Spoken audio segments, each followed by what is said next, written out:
Hoje a gente vai falar sobre uma das empresas preferidas dos investidores que gostam de receber dividendos. Hoje a gente vai falar tudo sobre o segundo trimestre da Taesa.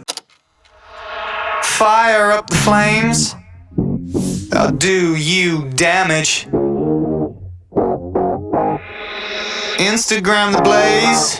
A Taesa, na verdade, é a sigla para Transmissora Aliança de Energia Elétrica, que é um dos maiores grupos privados de transmissão de energia elétrica do Brasil. E quando a gente fala em Taesa, já vem a primeira dúvida do pessoal em relação às ações ordinárias, aquelas que têm direito a voto, ações preferenciais, aquelas que não têm direito a voto, a questão das UNITs, que é um pacotão das duas ações, né, as ações ordinárias e preferenciais, e os respectivos direitos. Então eu vou trazer para você essa primeira informação importantíssima, que as ações ordinárias e preferenciais da Taesa têm 100% de tag along. E quando você analisa os sócios majoritários, você vê a CEMIG aqui, com certeza o pessoal aí de Belo Horizonte, Minas Gerais, conhece muito bem essa empresa.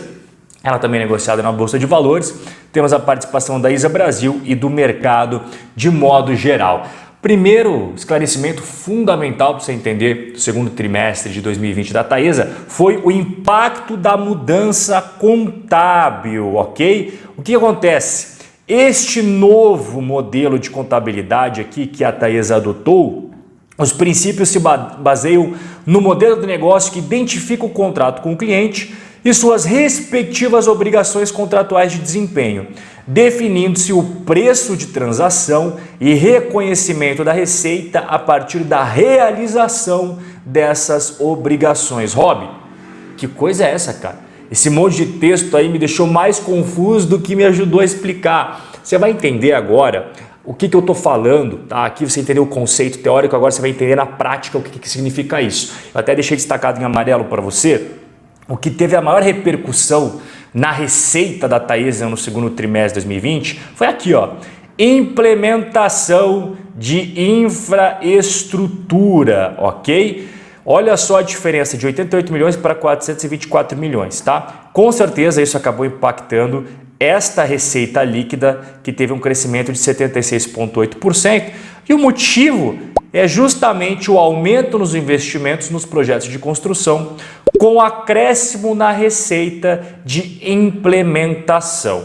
Bom, mas saiba que esse crescimento na receita, ele vai acompanhar ali na hora das despesas, igual eu vou mostrar para você aqui agora. Então o que a gente pode perceber nos custos e despesas da Taesa no segundo TRI de 2020? Teve aqui um crescimento com o pessoal, reajuste salarial dos empregados, promoções, aumento do quadro de funcionários, acordo rescisório de diretores e aqui deixei destacado em amarelo o crescimento visível dos gastos com materiais, né, porque teve maiores investimentos nos empreendimentos em construção. Então tudo isso daqui que eu acabei de mencionar acabou impactando para que os custos de despesas, incluindo já depreciação e amortização, tivesse uma subida aí de 179% quando você compara bases trimestrais. O nosso próximo checkpoint é o resultado operacional. E quando a gente fala em setor elétrico, você tem dois EBITDAs, dois resultados operacionais, tá?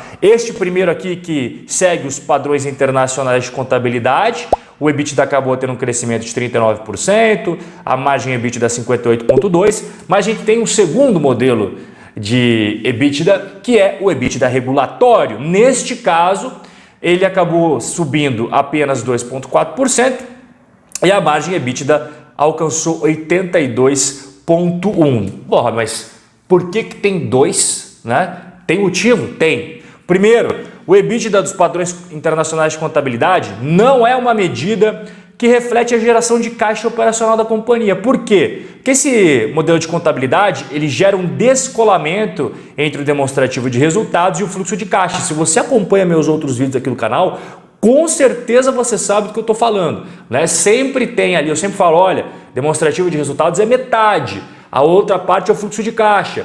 E você tem que fazer uma certa conferência cruzada para ver como que foi o trimestre, como é que foi o resultado naquele período que você está analisando. Agora, no setor de transmissão de energia, o EBITDA regulatório é um importante indicador do desempenho operacional e financeiro, em virtude da sua aderência à geração de caixa operacional, ou seja, este daqui tem um descolamento entre DRE e fluxo de caixa e esse tem uma aderência. Agora você sabe por que tem dois. Vamos continuar o nosso estudo aqui sobre a Taesa. O que vem depois do EBITDA? Tudo aquilo que entra de juros das receitas financeiras e tudo aquilo que sai de despesas financeiras, pagamento de juros dos empréstimos. Bom, primeiro ponto, receitas financeiras da Taesa caiu. Por quê? Queda do CDI, menor rentabilidade das aplicações financeiras. E aí, quando a gente analisa as despesas financeiras, também caiu, tá? Apesar de você ter aqui o maior volume da dívida, que a empresa, você já vai ver que a empresa emitiu bastante debênture aí e tudo mais, eles tiveram mais gastos com juros, só que aí quando você olha que variações monetárias e cambiais, havia sido negativo 34 milhões em 2019, e foi positivo nesse mesmo período em 28 milhões. Por quê? Deflação acumulada, ok? Essa variação monetária aqui você pega a dívida e você vai ver que muitas delas está intrinsecamente relacionada ao que? Ao IPCA. Só que no período que você para analisar aqui, que entrou no segundo trimestre, existiu deflação. Então você vai colocar aqui uma variação que acabou sendo positiva, entendeu? Para o resultado da Taesa. É por isso que quando a gente pega a última linha do resultado financeiro, ele acabou sendo melhor. Havia sido 71 milhões negativo em 2019 e foi apenas 28 milhões negativo em 2020. E aí a gente paga imposto de renda, contribuição social sobre o lucro líquido, toda aquela parte chata que o governo mais gosta. E aí a gente chega para a última linha do balanço, a última linha do DRE, para ser mais específico. O lucro líquido cresceu então 42,4%. A gente está analisando aqui o que segue os padrões internacionais de contabilidade, tá? Aqui você tem o geralzão, né? Você pode ver tanto a receita líquida padrões internacionais quanto regulatório, aqui o EBITDA regulatório, enfim. O lucro líquido cresceu 42,4%. Beleza, finalizamos DRE, vamos para o endividamento, a gestão da dívida. Então, quando você pega toda a dívida da Taesa hoje, tanto de curto prazo quanto de longo prazo, chega a 6.648 bi. E aí você subtrai todo o caixa e aplicação financeira que a empresa tem, chega a uma dívida líquida de 4 bilhões 433 milhões. E quando você faz a relação dívida líquida sobre o EBITDA, você percebe que está uma relação 3,3, então a empresa basicamente precisa de 3 anos e mais alguns meses de resultados operacionais para quitar toda a sua dívida líquida. E a dívida da Taesa é muito por conta disso daqui, ó. A empresa atualmente tem 6 empreendimentos em construção que vão aí totalizar o investimento de 4 bilhões 844 milhões de reais. E aqui você vê o custo de implementação, né? O tradicional CAPEX dos projetos de execução, você vê que tem uns ali começaram em 2014, outros começaram em 2016, 2017, enfim. Aqui está o cronograma, tá? Os gastos da Taesa para tudo isso. Bom, a gente não pode esquecer de analisar o fluxo de caixa, né? E aqui está o fluxo de caixa gerado pelas atividades operacionais. E eu deixei destacado aqui para você aquilo que mais houve de movimentação no fluxo de caixa de financiamentos. Olha só, captação de empréstimos e financiamentos, 447 milhões, captação de debêntures, 724 milhões, olha como a empresa pegou bastante empréstimo, financiamento, debêntures no período, e pagamento de dividendos e juros sobre capital próprio, ela pagou 303 milhões, e já que a gente está falando de remuneração ao investidor, aqui está o histórico, 2006 até o mais atualizado, 6 meses iniciais de 2020, aqui você vê em azul o lucro líquido, tá? Ao longo dos anos, e o cinza é a remuneração ao investidor, dividendos e juros sobre capital próprio. Olha que legal, bacana, né? E aqui em cima o que significa?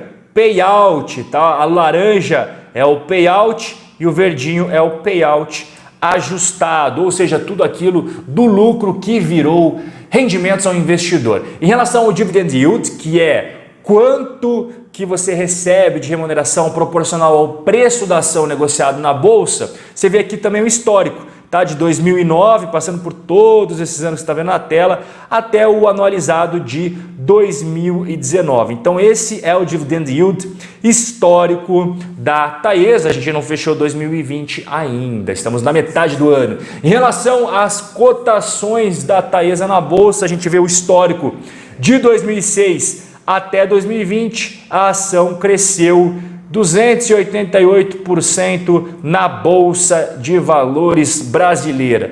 Em relação ao histórico de longo prazo do lucro, eu postei no meu Insta de 2015, 2016 até 2019 aqui na tela para você.